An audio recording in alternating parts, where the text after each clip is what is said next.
નવજાત શિશુનો બારોબાર સોદો કરનાર હોસ્પિટલ સામે ફરિયાદ નોંધાઈ છે। પંચમહાલમાં માનવ તસ્કરીની ચોંકાવનારી ઘટના સામે આવી। ગોધરાની દીપ હોસ્પિટલમાં નવજાત બાળકનો સોદો થયાની ફરિયાદ નોંધાઈ છે। અજાણી મહિલાએ બાળકને જન્મ આપી ત્યજી દીધું, ત્યારે આ નવજાત બાળકનો હોસ્પિટલે સોદો કરી નાખ્યો। આ સમગ્ર મામલે કુલ 8 લોકો સામે ગુનો દાખલ કરાયો છે। નવજાતની ત્યજનાર બાળકનો સોદો કરનાર સામે ફરિયાદ નોંધાઈ છે। દીપ હોસ્પિટલના જવાબદાર વ્યક્તિઓ સામે પણ ફરિયાદ નોંધાઈ છે અને આ સમગ્ર મામલે પોલીસ પણ તપાસ કરી રહી છે।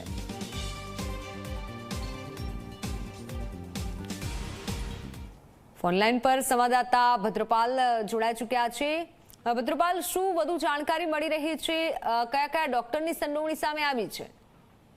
બિલકુલ થી મિત્તલ, ખાસ કરીને એ તો પંચમહાલ જિલ્લાના ગોધરાની અંદર માનવ તસ્કરીની એક ચોંકાવનારી ઘટના છે તે સામે આવી છે। ગોધરા શહેરના દીપ હોસ્પિટલમાં નવજાત બાળકનો સોદો થયો હોય તેની ફરિયાદ છે તે પોલીસ દ્વારા નોંધવામાં આવી છે। ખાસ કરીને વાત કરીએ તો અજાણી જે મહિલા છે તેના દ્વારા નવજાત બાળકને જન્મ આપ્યો હતો અને ત્યારબાદ તે બાળકને ત્યાજી અને ત્યાંથી ચાલી ગઈ હતી અને ત્યારબાદ સમગ્ર ઘટનાને લઈને જે હોસ્પિટલનો જે સ્ટાફ છે તે લોકો દ્વારા નવજાત બાળકનો સોદો છે તે કરવામાં આવ્યો હતો અને જેને લઈને 8 જેટલા લોકો ઉપર ફરિયાદ દાખલ છે તે કરવામાં આવી છે અને હાલ ગોધરા એ ડિવિઝન પોલીસ સ્ટેશન દ્વારા પોલીસ સ્ટેશનના પીઆઈ દ્વારા એક આરોપીની ધરપકડ છે તે કરવામાં આવી છે અને અન્યની શોધખોળ છે તે હાથ ધરવામાં આવી રહી છે। આ જે નવજાત બાળક છે તેને હાલ કોની સાથે તેનો સોદો કરવામાં આવ્યો હતો અને તેની પણ હાલ તપાસ છે તે સમગ્ર પોલીસ ઊંડાણપૂર્વક કરી રહી છે અને તમામ સામે કાયદેસરની કાર્યવાહી છે તે હાથ ધરવામાં આવી છે। જી બિલકુલ ભદ્રપાલસિંહ, આભાર માહિતી બદલ।